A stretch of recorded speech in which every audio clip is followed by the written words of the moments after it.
Sometimes we can brutalize ourselves with our own thinking without even being fully conscious of it.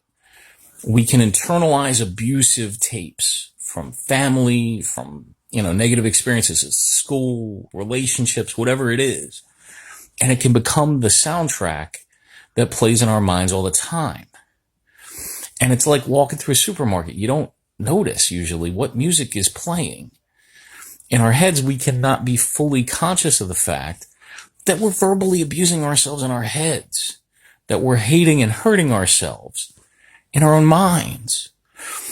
There are a couple ways that we can change this. The first is to be aware of it, be conscious of it. What are you thinking?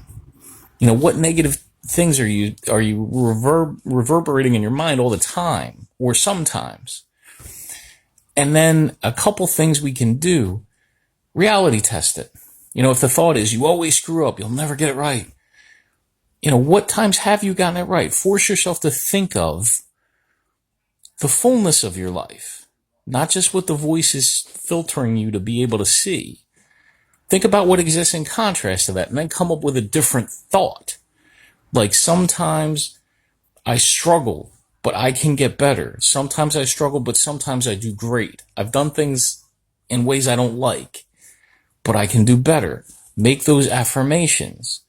If use scripture or self-help literature, whatever, to recalibrate the soundtrack of your life. The other thing is test it on other people.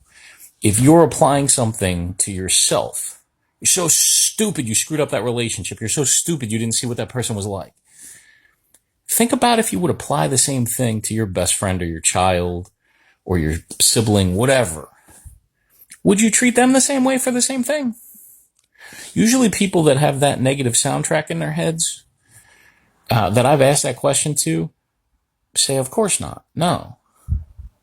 Why are the rules different for them and for you? Challenge those thoughts, reframe those thoughts, because they don't make us better people. They just perpetuate our abuse. They cause us to relapse into whatever negative behaviors we have. They cause us to not take the risks or take the opportunities given to us.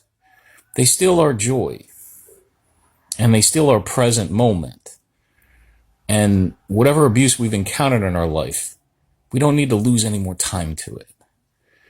I hope that's helpful to you. God bless you. I want to recommend The Power of Positive Thinking is a good book related to this. God bless.